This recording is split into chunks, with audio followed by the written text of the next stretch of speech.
세상은 정글과 같습니다. 다양한 시련을 만날 수 있습니다. 다양한 세균과 싸워야 합니다. 다양한 바이러스와 싸워야 합니다. 사람도 사단도 우리를 가만두지 않습니다. 우리를 삼키려고 우는 사자와 같이 삼킬 자를 찾고 있습니다. 경우에 따라서 사람 때문에 잠 못 이룰 때도 많습니다. 이렇듯 사람은 하루도 바람 잘 날이 없습니다. 우리는 이런 세상을 걸어갑니다. 이런 세파 속에서 어떻게 우리가 승리할 수 있습니까? 이런 세상을 어떻게 이기며 행복한 인생을 살아갈 수 있을까요? 우리를 사랑하신 그분, 언제나 우리의 방패가 되시고 피난처가 되시는 그분, 우리의 길이 되시고 지혜가 되시는 그분, 그분이 우리와 함께 하시면, 그분이 나를 보듬어 주시며, 그분이 나와 함께 하시며, 우리는 환경을 초월해서 천국을 살 수 있습니다. 그렇다면 예수님은 누구와 항상 함께 하십니까? 월드 비전을 가진 자입니다. 월드 비전. 월드 비전.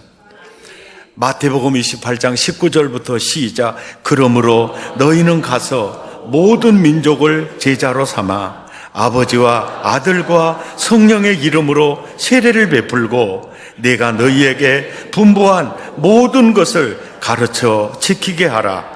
볼지어다 내가 세상 끝날까지 너희와 항상 함께 있으리라. 예수님이 십자가 지기 전에, 십자가 진 후에 승천하시기 전에 우리에게 월드 비전을 주셨어요. 모든 민족으로 제자를 삼아라. 각 나라와 각 족속들을 하나님을 행복하게 하는 행복자들로 세워라. 이 비전을 주셨습니다. 세계 비전을 주셨어요. 그리고 이 비전을 이루는 자,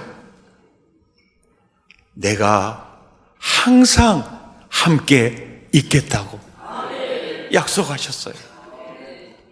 창세기 12장 3절에 보면 믿음의 조상 아브라함을 부르실 때도 바로 땅의 모든 족속이 너로 말미암아 복을 얻을 거다. 바로 월드 비전을 주셨어요. 성부, 성자, 성령님의 비전을 아브라함에게 주셨어요. 그 비전, 월드 비전에 사로잡혀 살면 아브라함을 혼자 두지 않았습니다. 언제나 함께 하셨습니다. 결국 승리하게 하셨습니다. 오늘 본문 사도행전 2장의 이 본문은 이제 월드 미션에 대해서 말씀해 줍니다. 월드 비전에 사로잡혀서 월드 미션이 뭐냐, 그리고 이 월드 미션은 교회가 어떤 방향으로 향해야 되느냐, 또 교회에게 주는 미션이 뭐냐, 교회의 핵심 가치가 뭐냐, 이것을 보여주면서 교회만이 아니라 우리가 교회잖아요. 네가 붙잡아야 될 미션이 뭐냐, 너의 핵심 가치가 뭐냐, 이거 이제 월드 미션이요. 첫째가 워시핑 처치입니다. 예배의 공동체. 둘째가 오이코스 처치입니다. 날마다 성전에 모이기를 힘쓰죠. 예배하기 위해서. 또 집에서 모이기를 힘씁니다. 거기서는 뭐냐면 교제와 나눔입니다. 이것은 베드로의 머리에서 나온 게 아닙니다. 오순절에 임하신 성령께서, 교회를 설립하신 성령님께서 이것이 교회의 핵심 가치야, 이것이 바로 미션이다, 너의 임무다.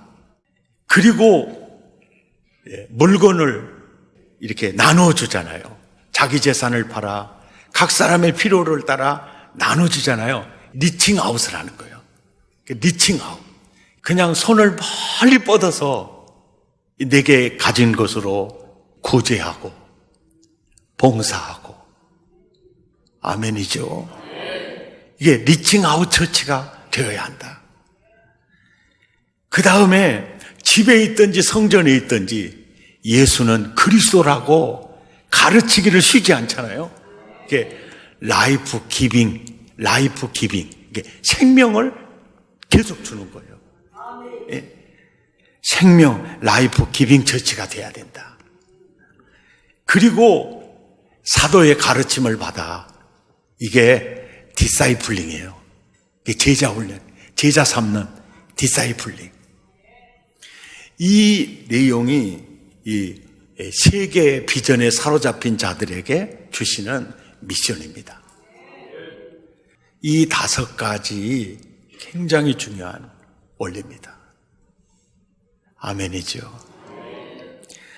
그런데 이것을 교회라는 개념으로만 이렇게 인식을 하면 나와는 아무 관계가 없이 되는데, 이 교회는 이래야 돼, 이렇게만 보면 이게 겉핥기식으로 성경을 보는 거예요. 이게 바로 교회야. 그런데 네가 바로 그리스도의 몸이야. 너 예배자니? 이렇게 물어보는 거예요. 너 믿음의 교제를 너 나누며 살고 있니? 너가 지금 리칭 아웃이 되고 있어? 라이프 기붕이 너를 통해 이루어지고 있느냐? 이거를 봐야 돼. 이래야 성경을 제대로 보는 것입니다. 워시핑 처치 예배는요, 왜 예배를 드리라고 할까? 왜 번제를 드리라고 할까? 그 목적이 있어요. 출애굽기 29장 42절에는 구약이니까 구약식으로 예배는 번제예요. 소나 양을 잡아서 태워서 드려요. 번제를 드려요. 이게 예배 드리는 방법이 구약과 신약이 다르죠. 근데 구약에 번제를 드려라, 이렇게 번제를 드려라 할 때는 이 번제가 되실 예수 그리스도를 바라보게 하기 위해서 그 제도가 필요했어요. 아멘이죠. 이제는 예수 그리스도께서 단변의 제사를 성공하셨고, 이제는 우리가 성령과 진리로 복음 안에서 누리면서 감사하면서 찬양하면서 예물을 드리면서 이제 예배 방법이 바뀌었죠. 그런데 번제가 목적이 아니에요. 이 성경을 자세히 보세요. 늘 드릴 번제라. 늘 드릴 번제를 왜 드려야 되느냐? 진짜 목적이 뭐냐면 내가 거기서 너희와 만나고 너희에게 이르리라. 번제를 드려라, 번제가 목적이 아니에요. 내가 거기서 너희와 만나고 싶다. 그리고 예배는 하나님과의 만남이에요, 만남. 그리고 그 만남을 통해서 내가 거기서 이르리라. 우리가 그래요. 내 마음이 강팍해지지 않고 성령 안에서 예배를 드리게 되면은요, 지금 내 가정과 내 처지에 가장 적합한 메시지를 말씀하세요. 예. 제가 설교할 때 공적으로 하지만 모든 설교를 제가 하고 있지만 주님이 내게 주시는 메시지는 그 중에 따로 있어요. 예. 왜 예배드리라? 내가 거기서 너와 만나고 너에게 이르리라. 구체적으로 말씀하시려고요. 예배는 하나님과 만남이에요. 근데 나는 늘 생각해야 돼. 나는 예배 시간마다 하나님을 만나고 있는가? 그러면 내가 예배자인 거예요. 그런데 전혀 하나님을 느낄 수도 없다. 그러면 내가 예배자가 아닌 거죠. 봐봐요. 세상이 아무리 힘들고 어려워도 내가 예배자고 예배를 통해 내가 하나님을 만나고 그분의 음성을 듣는다. 그러면요, 세상을 거뜬히 이길 수 있어요. 그리고 행복합니다.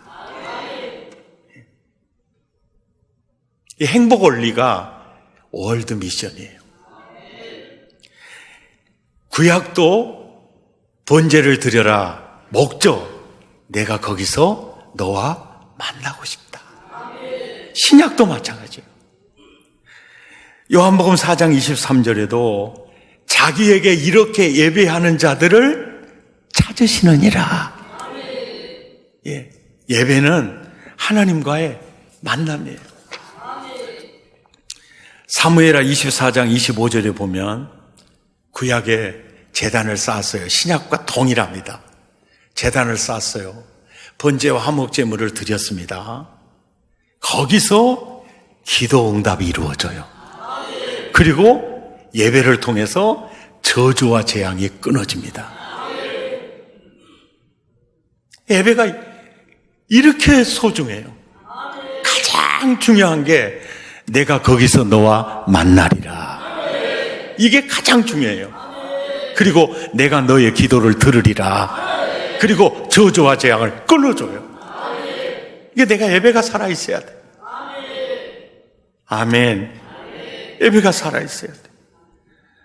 에베소서 5장 27절에 보면 영광스러운 교회로 세우신 이유가 있어요. 그거 뭡니까? 주름 잡힌 것을 펴주려고 하는 거예요. 예배는 인생의 주름을 펴줍니다. 창세기 8장 20절 그리고 창세기 9장 1절 연결해서 보면은요, 노아가 하나님께 제단을 쌓고 정결한 짐승과 모든 정결한 새 중에서 제물을 취하여 번제로 제단에 드렸더니 9장 1절 하나님이 노아와 그 아들들에게 복을 주세요. 그러니까 내가 예배자인가? 그건 내가 복을 받기에 합당한 그릇인가? 아멘. 아멘. 예배가 살아있기를 축복합니다. 사도행전 2장 46절에 그래서 성령님은 날마다 마음을 같이하여 성전에 모이기를 힘써라.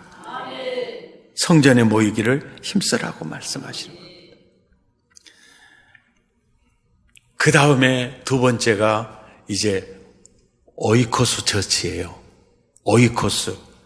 이 오이코스라는 이 말이 어디서 나왔느냐면요, 사도행전 2장 46절에 날마다 마음을 같이하여 성전에 모이기를 힘쓰고 이제 집이라는 단어가 나오잖아요. 이 단어 헬라어, 이 단어가 오이코스예요.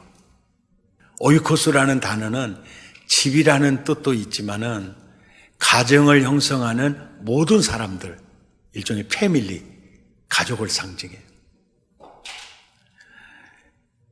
이게 무슨 얘기냐면은 대그룹 성전에서 대그룹 예배를 통해서 우리 하나님 만나죠.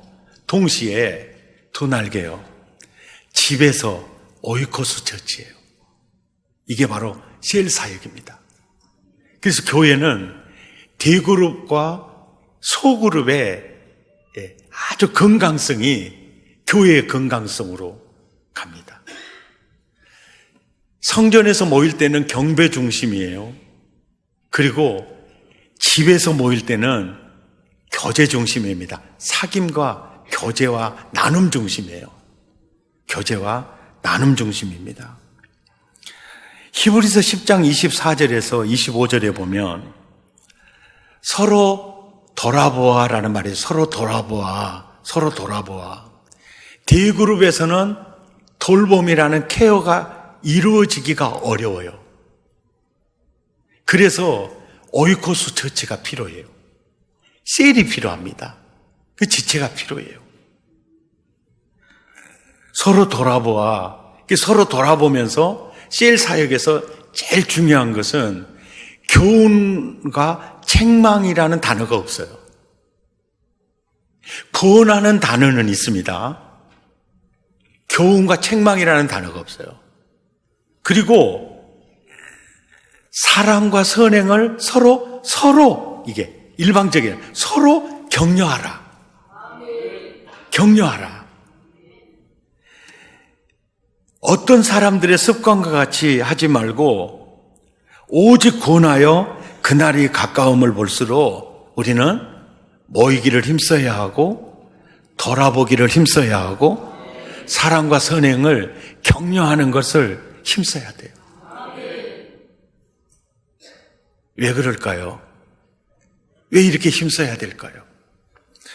어떤 성도님들은 그래요. 교회는 깊이 들어가면 상처받아. 그러니까 그냥 예배만 참석하고 그냥 자유롭게 신앙생활 하는 게 좋아. 이러죠. 그래서 자꾸 교회 속으로 들어오지 못하고 실 속으로도 들어오지 못하고 자꾸 겉돌아요. 들어가면 상처받아. 막 그러거든요. 난 혼자가 좋아. 굉장히 위험한 생각이에요. 사탄의 덫에 걸릴 가능성이 제일 많습니다. 교회 깊이 들어가면 상처도 받아. 상처받아야 돼요. 왜요? 상처를 받고 고통스러워요. 그러면서 그 인간관계를 깨져버리는 그 관계를 다시 회복시키기 위해서 서로가 몸부림을 쳐요. 그러면서 내 생각을 내려놓기도 하고 그래 보듬어 주는 게 나아. 저 친구 미워해봐야 내 마음만 지옥이 되네. 까짓것 사랑해줘 버려야지. 예? 내가 보듬어 줘 버려야지. 그러면서 내 자신이 성숙해져 가는 겁니다. 거기서 또 다른 보람을 느끼는 거예요. 산전수전이 다 나를 성숙시키는 과정이에요. 예, 아멘이죠. 셀 사역이 너무너무 중요해요. 그리고 우리가 이제 셀 가족 모임을 모일 때 정말 주의해야 될 게 뭐냐면은 빌레몬서 1장 6절과 7절에 보면은요, 셀은요 교회거든요. 교제의 주제가요 믿음의 교제해야 돼요. 이게 믿음의 교제해야 됩니다. 나 이번에 이 옷 샀어. 이거 명품이야. 우리 신랑이 프랑스 출장 갔다 오다가 다이아 반지 사왔다. 막 이러면 그건 믿음의 교제가 아니에요. 괜히 열받게 해요. 여러분, 오죽이 자랑할 게 없으면 명품 옷을 자랑하고 반지를 자랑해요. 나는 내가 명품이니까.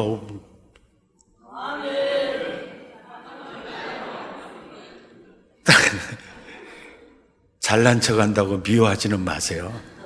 근데 굳이 셀 모여가지고요, 아파트, 이번에 얼마 떨어졌더라, 올랐더라, 이게 아니에요, 지금. 셀 모임에서 나누는 교제의 주제는요, 믿음의 교제라야 돼요. 복음을 나누고, 하나님의 은혜를 나누고, 기도의 응답과 기도의 제목을 나누고, 어떻게 하든 복음을 전하기, 이걸 나눠야 돼요. 다른 건 나누면 안 돼요. 셀 가족 모이고 또 차로 맞으면서 얘기하다가 다른 사람 허물 있죠. 절대로 얘기하면 안 돼요. 절대 남 험담해서 안 돼요. 믿음의 교제를 해야 됩니다. 예, 우리 셀 가족 모임 모여가지고 믿음의 교제, 셀 가족 모여가지고요 이제 얘기를 하는데, 모든 면은요 밝은 면이 있고 어두운 면이 있어요. 내가 교통사고를 당했든지 사업에 망했든지 자녀들이 속을 썩이든지 간에 어떤 처지에, 어떤 상황에서도 밝은 면이 있고 어두운 면이 있어요. 근데 그때 내가 밝은 면을 보고 밝은 면을 얘기하는 것도 내 자유예요. 어두운 면을 보고 어두운 면을 말하는 것도 내 자유거든요. 그런데 자꾸 어두운 면을 보고 어두운 면을 계속 말을 하잖아요. 그러면 그 슬럼프 속에서 빠져나오기 어려워요. 어렵습니다. 빠져나오는 길은 딱 하나밖에 없어요. 밝은 면을 보고 밝은 면을 얘기하면 빠져나오게 돼 있어요. 봐요. 만나면 남 험담하고 또 어두운 면을 자꾸 얘기를 해요. 그러면 그 말 듣는 사람도 다운되기를 시작을 해요. 너무 힘들어져. 아니 지금 글 안 해도 힘들어 죽겠는데 원망하고 부정적인 얘기하면서 힘을 쫙쫙 빼는 이거는 믿음의 교제 아닙니다. 믿음의 사람의 대화가 아니에요. 믿음의 교제는요, 다운됐다가도 그 말 들으면 막 일어나야 되잖아요. 예, 관계가 문제가 생겼을지라도 그분 만나면 관계가 좋아져 버려야 되잖아요. 피스메이커가 돼야 되잖아요. 예. 아멘. 믿음의 교제. 6절, 7절 다시 보세요. 믿음의 교제가 우리 가운데 무엇이 옳은 것인지를 알게 하고, 믿음의 교제를 나눌 때 그리스도에게 가까워져요. 가까워지고 또 평안함을 얻어요. 기쁨과 위로를 받습니다. 셀에서, 교회에서 나누는 모든 교제는 믿음의 교제여야 돼요. 예. 믿음의 교제라야 됩니다. 믿음의 교제를 통해서 이웃을 건강하게 할 수 있습니다. 살맛나게 할 수 있습니다. 복되게 할 수 있어요. 예. 이웃을 복되게 하면 결국 그 복이 내게로 옵니다. 이웃을 행복하게 하면 그 행복이 나에게 오고, 이웃을 힘들게 하면 그 힘든 게 나에게 와요. 아멘.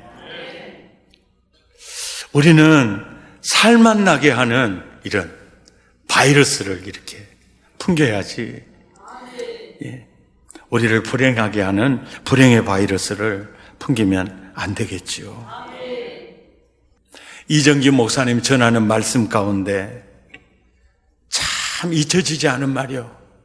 믿음의 사람은 말이 다르다. 과거를 말하지 않고 믿음의 사람은 항상 미래를 말한다. 믿음의 사람은 상식을 말하지 않고 기적을 말한다. 그리고 말한 대로 된 것을 보게 된다. 정말 그분의 말씀 한마디 한마디가 성경적이었고 정말 체험적이었어요. 오늘 말씀, 나는 예배자인가? 예배가 살아있는가? 그리고 나는 믿음의 교제를 나누고 있는가? 되돌아보시고 핵심 가치를 붙잡으시기를 축복합니다.